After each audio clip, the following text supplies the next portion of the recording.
नमस्कार दोस्तों, नमः संस्कृताय। स्वागत है आपका हमारे इस चैनल में। आप देख रहे हैं संस्कृत ज्ञान प्रमा और मैं आपके साथ नीतीश तिवारी। ठीक है, तो बहुत बार आपसे मैं कह चुका हूँ गीता पढ़ाऊंगा एक दिन। ठीक है, मतलब गीता का जब उच्चारण कर रहे थे उस समय गीता के अर्थों को बताने की बात हुई थी। ठीक है, तो अभी गीता के अर्थों की बारी आई है। ठीक है, तो सबसे पहले हम लोग गीता का प्रारंभ करेंगे। गीता है क्या? ठीक है, अब देखो, गीता को व्यास जी ने लिखा है वो बात अलग है, लेकिन भगवान पद्मनाभ यानी कि भगवान श्री कृष्ण ने अपने मुखारबिंद से कहा है। ठीक है, जो वेद है, वेद क्या है? यस्य निष्ठसितम वेदा। ठीक है, जिसके श्वास भूत निष्पन्न प्रादुर्भूत मतलब प्रकट होते हैं वेद। भगवान के श्वासों से वेद प्रकट होते हैं। ठीक है, ये होगा श्वास की बात। फिर ये क्या है? गीता। ठीक है, गीता नहीं, गीता नहीं, इसको सुगीता को। क्यों? व्यास जी कहते हैं कि गीता सुगीता कर्तव्या किमन्यैः शास्त्र विस्तरैः या स्वयं पद्मनाभस्या मुख पद्मात् विनिसृता। गीता तो वास्तव में सुगीता कर्तव्या, सुगीता करने के योग्य है। क्यों? क्योंकि किम अन्यैः शास्त्र विस्तरैः, क्योंकि यह अन्य शास्त्रों से विस्तृत है। ठीक है, और ऊपर से या स्वयं, या गीता, ये जो गीता है ये स्वयं पद्मनाभ, पद्म मतलब होता है कमल, और जिसके कमल, जिसके नाभि से, जिसके कमल क्या नाभि से कमल रूपी, कमल नाभि कमल से ब्रह्मा जी उत्पन्न है। जैसे पद्मनाभ, पद्म मतलब कमल, नाभ यानी कि नाभि। ठीक है, कमल नाभ कह सकते हैं। ठीक है, ये जो गीता है ये स्वयं पद्मनाभ भगवान श्री कृष्ण के मुख कमल से निकली हुई है, मुख पद्म से निकली हुई है। ठीक है, तो वेद भगवान के श्वासों से उत्पन्न हुआ है और गीता भगवान के मुख से उत्पन्न हुआ है। तो कहीं भी देखेंगे आप, श्वास से श्रेष्ठ होता है मुख। ठीक है, श्वास और ये मुख, मुख पूरे शरीर का सबसे श्रेष्ठ अंग है। ठीक है, इसीलिए गीता भी वेदों से भी ज्यादा श्रेष्ठ है। वेदों से श्रेष्ठ क्यों है? क्योंकि भगवान के मुख से निकली है। अब भगवान अनंत है। ठीक है, भगवान की लीलाएं भी अनंत है, भगवान ने जो कहा वो भी अनंत है। अनंत होने के कारण गीता पर अभी तक लाखों टीकाएं लिखी गई, लाखों हजारों लोगों ने गीता के बारे में बताया। ठीक है, गीता पर एक एक टीका लिखी। ठीक है, गीता प्रेस में ही, गीता प्रेस गोरखपुर जो प्रकाशन है वहीं पर भी आपको 15-20 टीकाएं मिल जाएंगी। ठीक है, अलग अलग लोगों के द्वारा लिखी गई। अन्य प्रकाशनों से भी, मतलब अन्य प्रेस से भी प्रकाशित हुई बहुत सारी गीताएं। ठीक है, अब तो नियम हुआ है, क्या कहते हैं, नियम अभी नहीं पहले से नियम है, जो प्रस्थान त्रयी पर भाष्य लिख देगा वही जगत गुरु बनने का अधिकार है। तो यहाँ पर जगत गुरु की संख्या भी बहुत है, यानी कि गीता पर भाष्य भी बहुत है। ठीक है, प्रस्थान त्रयी, प्रस्थान त्रयी क्या है? उपनिषद, गीता, उपनिषद और ब्रह्मसूत्र। ठीक है, उपनिषद, फिर ब्रह्मसूत्र और लास्ट में आती है अपनी भगवत गीता। ठीक है, एक होता है पगदंडी, यानी कि गांव के गलियों के जो छोटे छोटे रास्ते होते हैं उनको पगदंडी कहते हैं। और एक होता है प्रस्थान, प्रस्थान यानी कि जो राजमार्ग होता है, घंटा घर होता है। ठीक है, राष्ट्रपति भवन की ओर जो मार्ग जाते हैं, यानी कि शहरों में जो चौड़े चौड़े और बड़े बड़े रास्ते होते हैं उनको प्रस्थान कहते हैं। ठीक है, तो अन्य जो शास्त्र हैं वो पगदंडी हैं। ठीक है, और ये जो गीता है ये प्रस्थान है। ठीक है, प्रस्थान त्रयी में आता है, सबसे पहले उपनिषद, फिर ब्रह्मसूत्र, उसके बाद गीता। ठीक है, अब गीता आता है लास्ट में, तो ये तो नियम ही है। उत्तरोत्तर गीता लास्ट में आता है, इसलिए गीता उत्तरोत्तर उनसे श्रेष्ठ है। ठीक है, उपनिषद, उपनिषद से श्रेष्ठ नहीं कहा जा सकता, लेकिन उपनिषद के अर्थ को बताता है कौन? ब्रह्मसूत्र। लिखा है वेदांतो नाम उपनिषद प्रमाणम, जहां पर उपनिषद के प्रमाण मिलते हैं वो उसको क्या कहते हैं? वेदांत कहते हैं, और वेदांत में ही ब्रह्मसूत्र है। ठीक है, अब उपनिषद और वेदांत इन दोनों को बताता है कौन? भगवत गीता। ठीक है, इसलिए गीता तब भी इससे श्रेष्ठ है। ठीक है, उसके बाद भगवान श्री कृष्ण तो स्वयं कहते हैं कि गीता में हृदयम पार्थ, हे पार्थ गीता मेरा हृदय है। ठीक है, तब भगवान का हृदय होने के कारण गीता अब तो अनंत श्रेष्ठ हो गई। ठीक है, गीता में हृदय में पार्थ, हे पार्थ गीता मेरा हृदय है। ठीक है, दूसरी बात, हमेशा कारण की अपेक्षा कार्य में विशेष गुण होता है। ठीक है, जो कारण होता है कारण से भी अधिक गुण होता है कार्य में, ठीक है। कैसे? जैसे मान लो आकाश है, आकाश क्या है? कारण है। आकाश से उत्पन्न क्या हुआ है? वायु, ठीक है।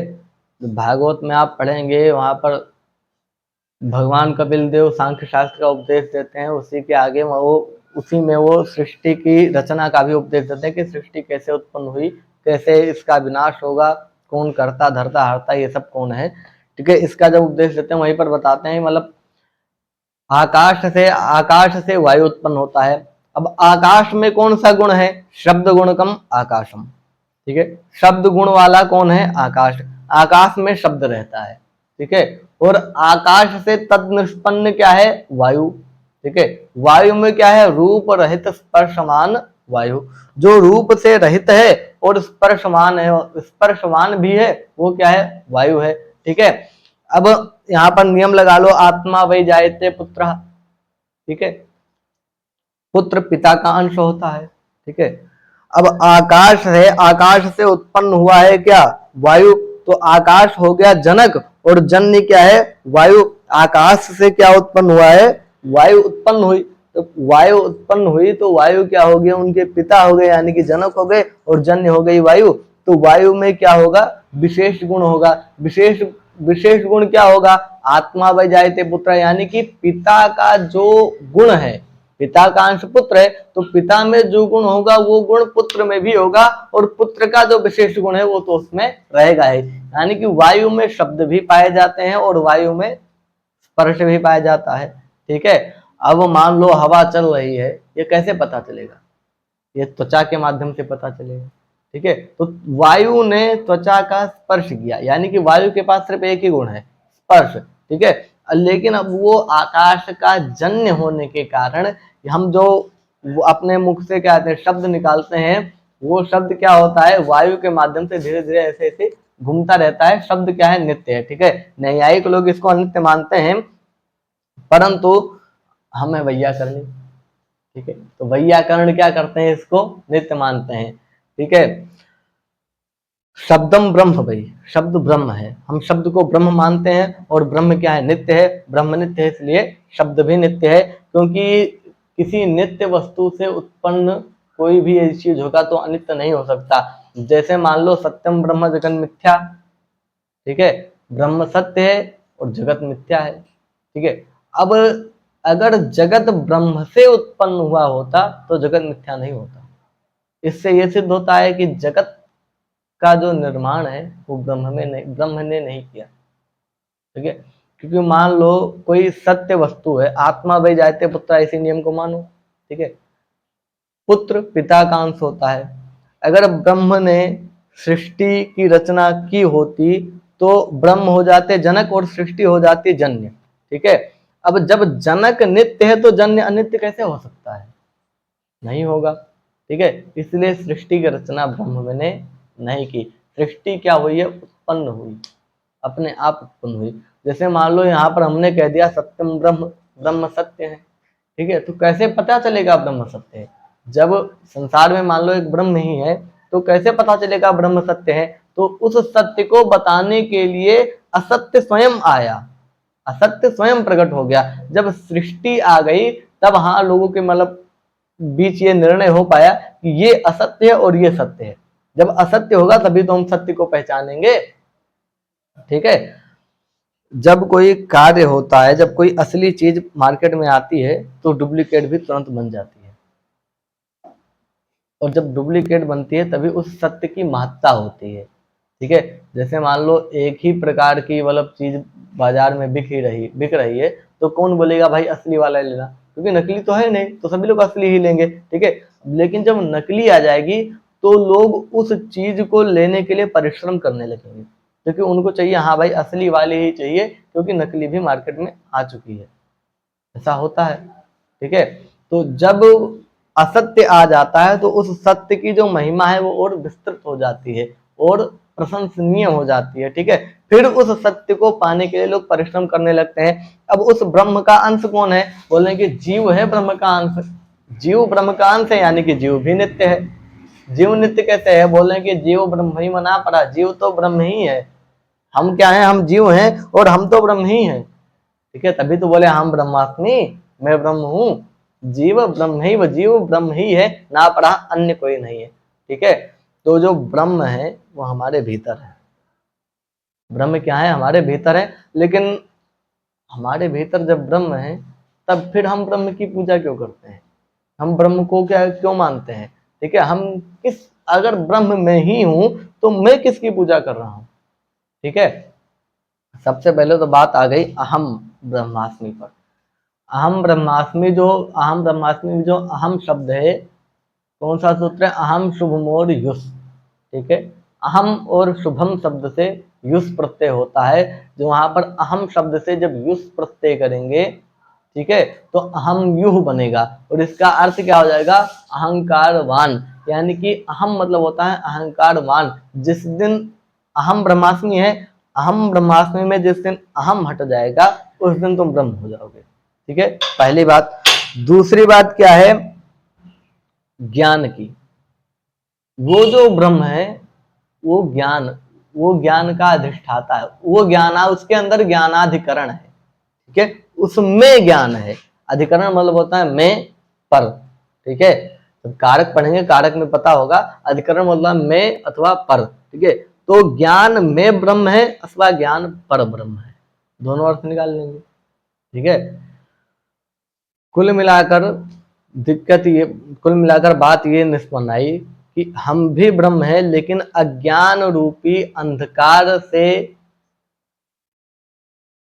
लिपटे होने के कारण, लिप्त होने के कारण हम अपने आप को पहचान नहीं पा रहे हैं। अब जैसे समझ लो, जैसे उदाहरण ले लो, तो मान लो खिड़की है, खिड़की पर कोई रस्सी लटक रही है। ठीक है, अब वहां पर क्या है? थोड़ा सा प्रकाश है और बाकी अंधकार है। अब पूरा अंधकार हो जाएगा तब तो तुमको कुछ नहीं दिखेगा, यानी कि थोड़ा थोड़ा प्रकाश आ रहा है।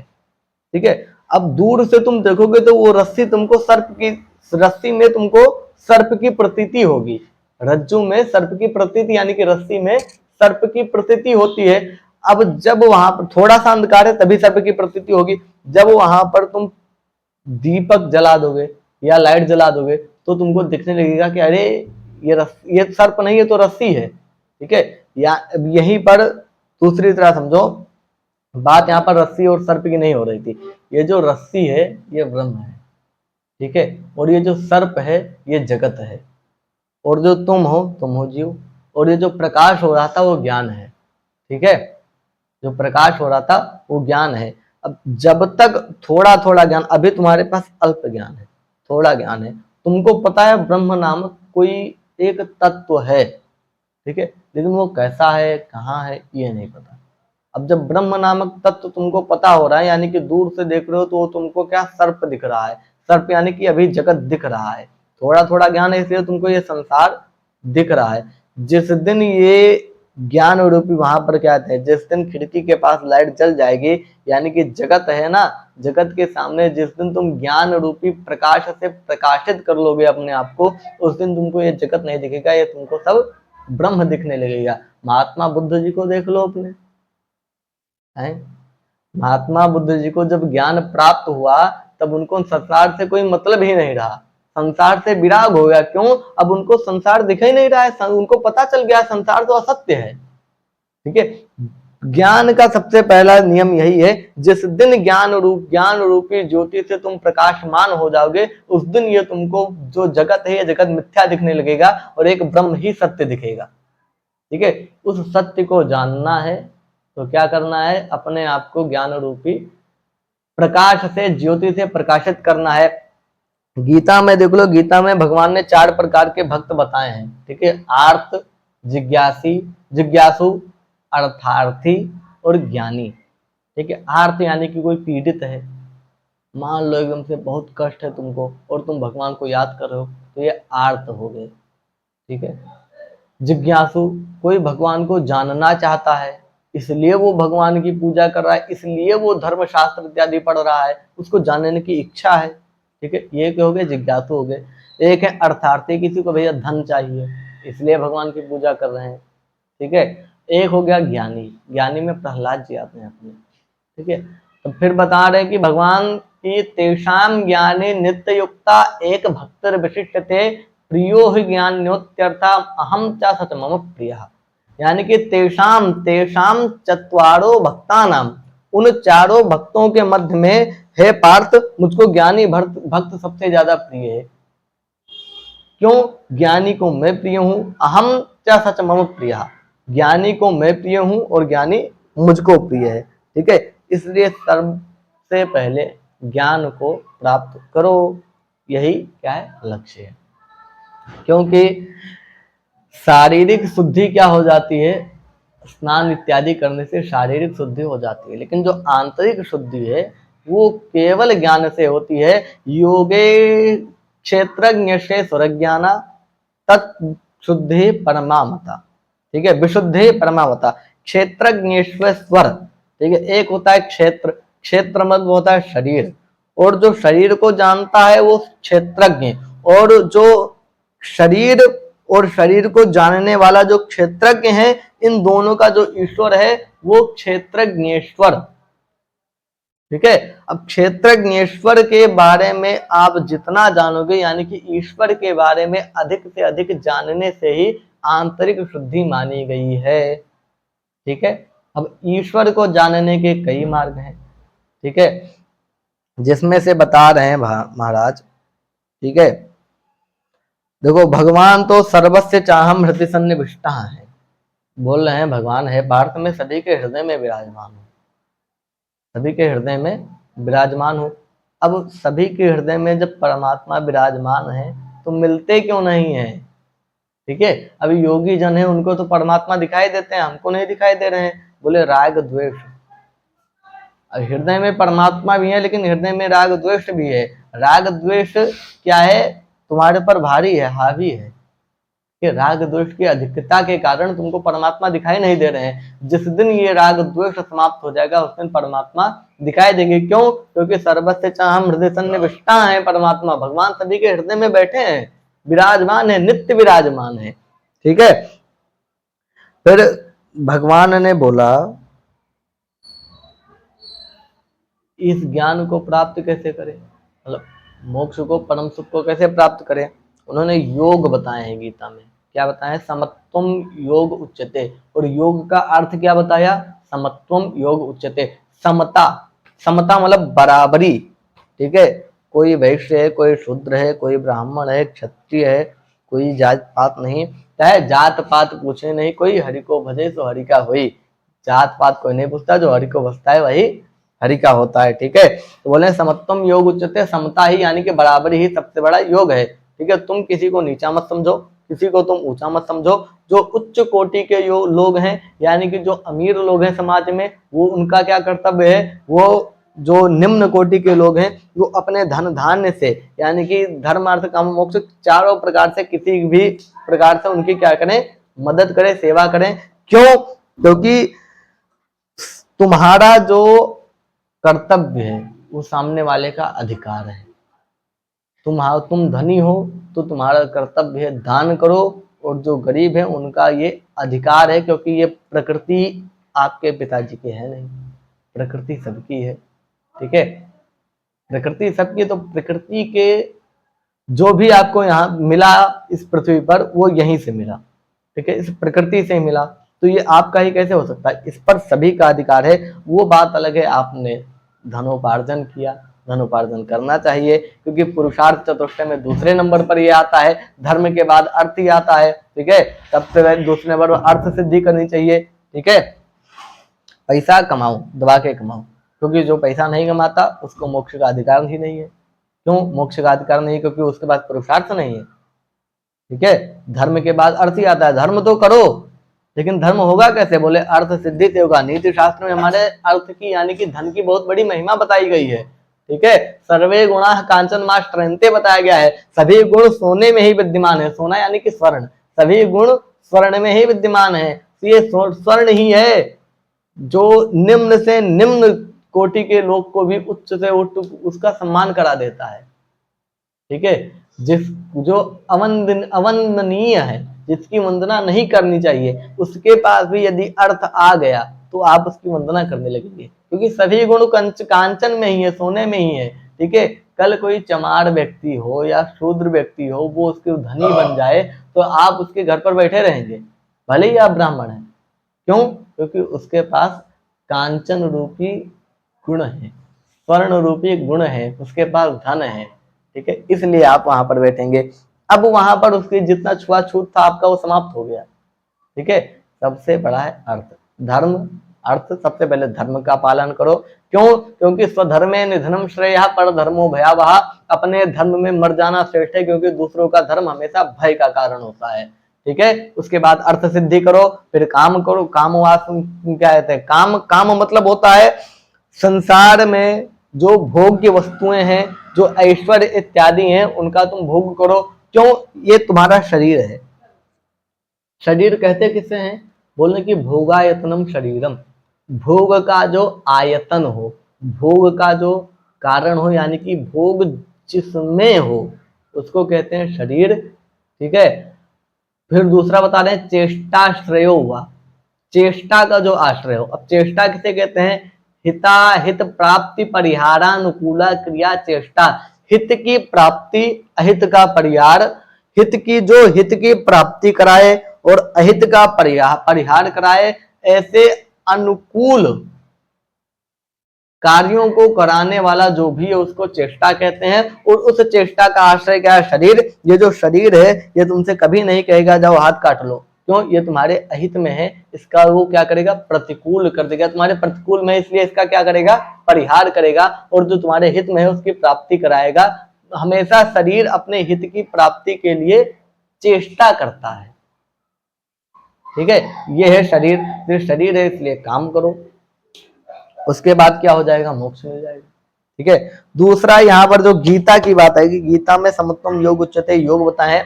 युजुर योगे धातु से योग बना है, इसलिए इसका क्या कहते हैं? योग मतलब समत्वम भी हो गया। दूसरा युज समाधो धातु भी है, यानी कि समाधि अर्थ भी है योग, मतलब समाधि के माध्यम से भी आप योग क्या है मोक्ष को प्राप्त कर सकते हैं। अब ओशो जी को सुन लो, हमारे ध्यान सिखाते हैं, ध्यान सीखो। क्यों? ध्यान समाधि है और समाधि से ही मोक्ष को प्राप्त किया जाता है, ठीक है। अब देखो इन दोनों में अंतर क्या है। सबसे पहले भगवान ने कर्म योग बताया है, ठीक है। कर्म योग को दो भागों में बांट दो, पहला कर्म, दूसरा फिर योग, ठीक है। कर्म योग क्या होता है? करण सापेक्ष होता है। करण हो क्या होता है? साधक तमम करणम।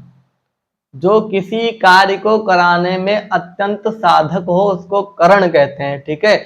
और ये जो साधक तो ठीक है, लेकिन तम प्रत्यय जो हुआ है अतिशय अर्थ में हुआ है, वो भी ठीक है। लेकिन यहाँ पर एक चीज और जोड़ेंगे, व्यापार, ठीक है। करण में हमेशा व्यापार होता है, ठीक है। अभी तुमको चलना है तो चलने का साधन तो पैर है, लेकिन इस पैर में जब तक चलन रूपी व्यापार नहीं होगा तब तक आप नहीं चल पाओगे, ठीक है। इसलिए बता रहे हैं कर्म है करण सापेक्ष, यानी कि यदि कर्म योग, कर्म के माध्यम से आप यदि परमात्मा को प्राप्त करना चाहते हैं तो आपको क्या करना पड़ेगा? करण सापेक्षता होती है इसमें आपको किसी ना किसी साधन की अपेक्षा करनी पड़ेगी। यानी कि साधन मतलब हो गया कर्मकांड अनुष्ठान आदि रूप, यानी कि योग उनका धर्म शास्त्र इत्यादि में जो वाक्य कहे गए हैं उन सभी का पालन करना पड़ेगा, यज्ञ आदि अनुष्ठान करने पड़ेंगे, ठीक है। भक्ति रूप साधन को प्राप्त करना पड़ेगा।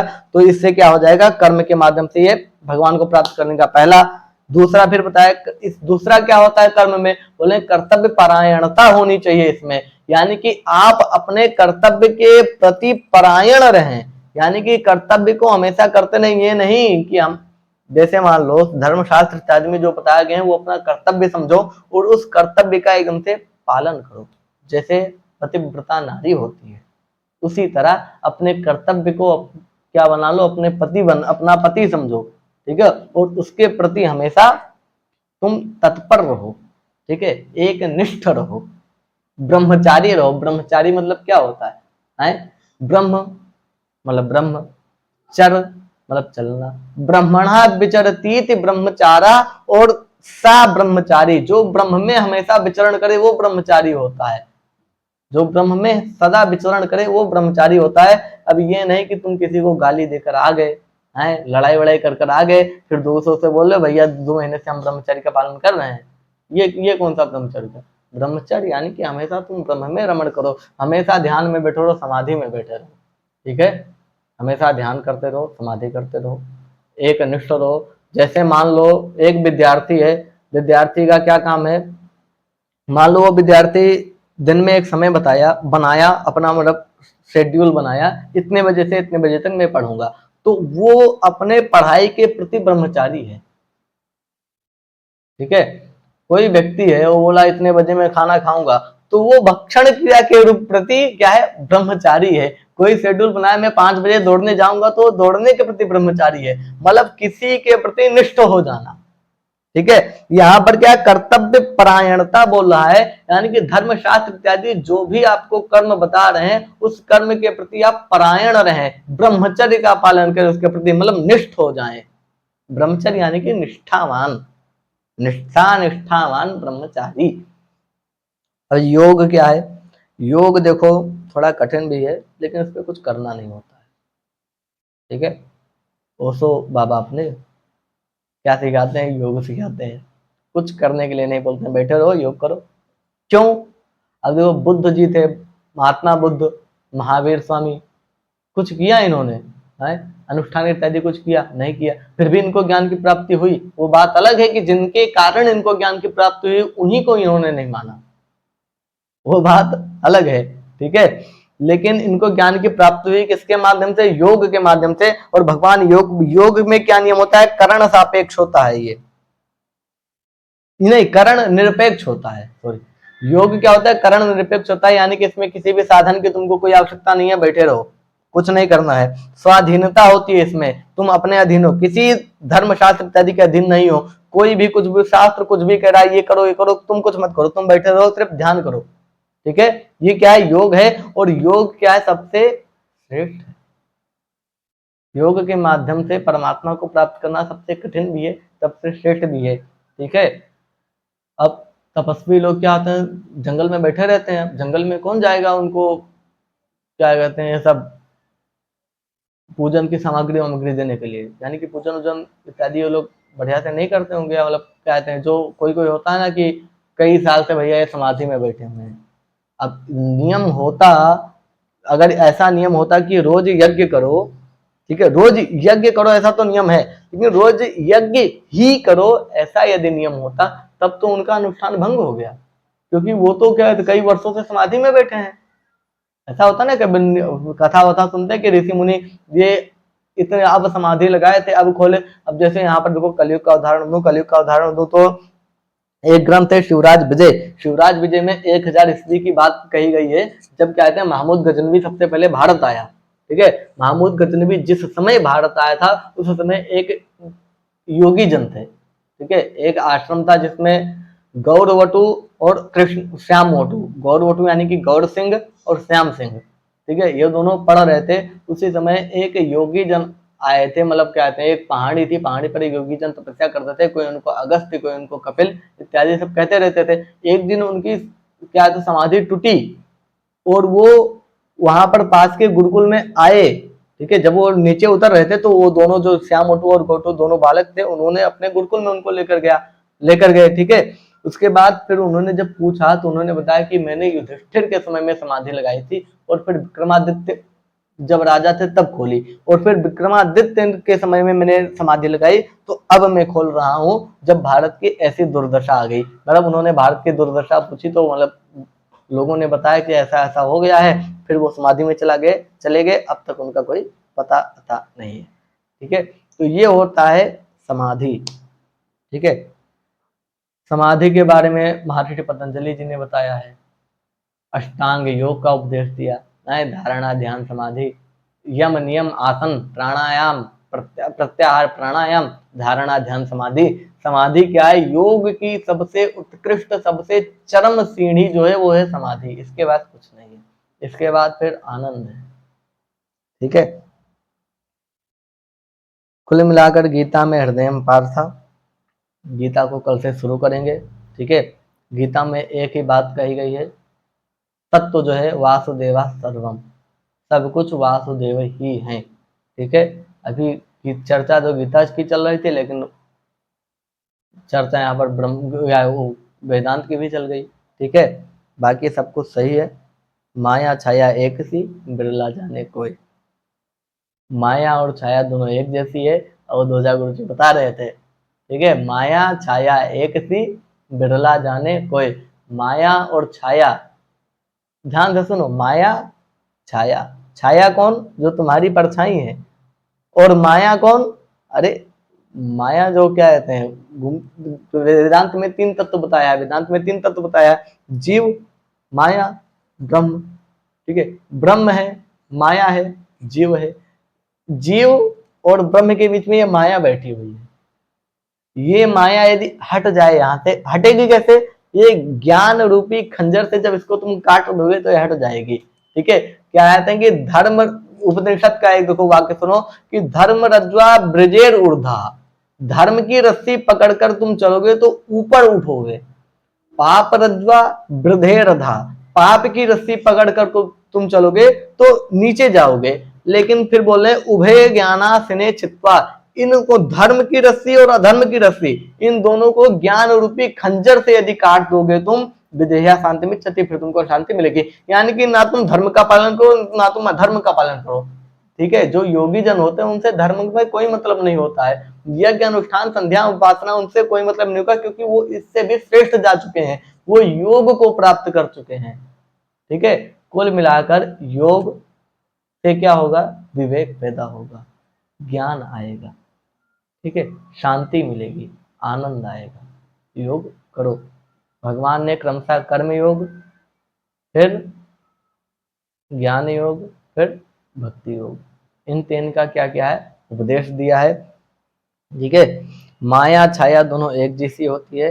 फिर दूसरा लाइन करें, बिरला जाने कोई, कोई बिरला ही होता है, यानी कि 1000 में से कोई एक ही होता है जो इसको जानता है। जो जानता है वो प्रसन्न है, जो इसको जान गया वो सबको जान गया। जो माया को पहचान लिया वो फिर ब्रह्म से मिल जाएगा।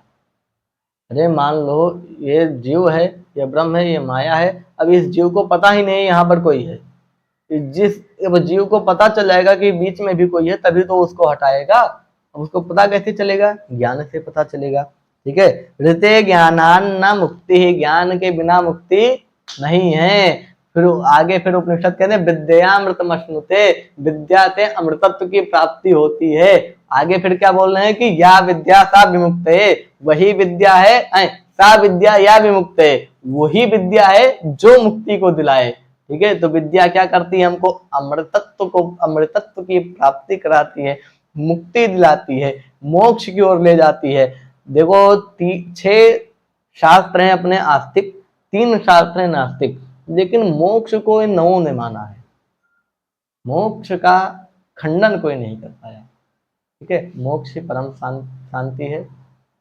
गीता पढ़िए कल से, तब तक के लिए नमस्कार। नमः संस्कृताय।